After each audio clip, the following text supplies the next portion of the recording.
അപ്ബീറ്റ്സ് cultural അക്കാദമിയിൽ സംസ്ഥാന ഉപജില്ലാ സ്കൂൾ കലോത്സവത്തിൽ എ ഗ്രേഡ് നേടിയ കുട്ടികളെ ആദരിച്ചു. മുതിർന്ന സംഗീതാധ്യാപകൻ നെച്ചൂർ രതീശൻ മാഷിന്റെ അധ്യക്ഷതയിൽ ചേർന്ന യോഗത്തിൽ ഇളിഞ്ഞി ഗ്രാമപഞ്ചായത്ത് പ്രസിഡന്റ് പ്രീതി അനിൽ കുട്ടികൾക്ക് മെമന്റോ നൽകി ആദരിച്ചു. വിവിധ സ്കൂളുകളിൽ നിന്നുമായി കൂത്താട്ടുകുളം, കുറവിലങ്ങാട്, പിറവം ഉപജില്ലകളിലെ കലോത്സവങ്ങളിലാണ് കുട്ടികൾ പങ്കെടുത്തിരുന്നത്. 30ഓളം കുട്ടികൾ വിവിധ മത്സരങ്ങളിൽ വിജയികളായിരുന്നു.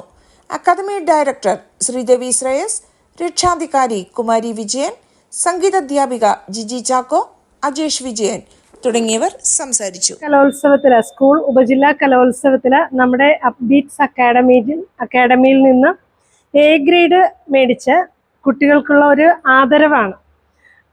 ഒത്തിരിയേറെ സന്തോഷമുണ്ട്. കാരണം നമ്മളുടെ ഇവിടെ ഇങ്ങനെ ഒരു അക്കാഡമി ഉണ്ടായതിനും അവിടുന്ന് ഒത്തിരി കുട്ടികൾ, ഇത്രയും കുട്ടികൾ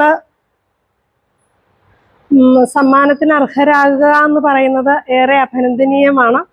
എല്ലാ കുട്ടികളെ അഭിനന്ദിക്കുന്നു. അവരെ പഠിപ്പിച്ച സാറിനെയും അതുപോലെ മറ്റ് അധ്യാപകര്, ഡാൻസിനും ഒക്കെ അവരെ ഏത് വിഷയത്തിനാണോ അതിൽ പഠിപ്പിച്ച എല്ലാ അധ്യാപകരെയും അവരെ പ്രോത്സാഹിപ്പിച്ച മാതാപിതാക്കള്, അതാണ് ഏറ്റവും പ്രാധാന്യം. കാരണം സമയത്തിന് കൃത്യനിഷ്ഠതയോടുകൂടി തന്നെ കുട്ടികളെ ഇവിടെ എത്തിക്കുവാനും അവരുടെ സമയത്തിനൊത്ത് പഠിപ്പിക്കുവാനും അവർക്ക് വീട്ടിലും ഒരു പ്രോത്സാഹനം നൽകി നമ്മൾ മുന്നോട്ട് കൊണ്ടുപോകുന്നത് കൊണ്ടാണ് ഈ ഒരു നല്ല രീതിയിൽ ഒരു മികവുറ്റ മേൽക്കോയ്മ നേട്ടം കൈവരിക്കുവാൻ നമ്മുടെ മക്കൾക്ക് സാധിച്ചത്.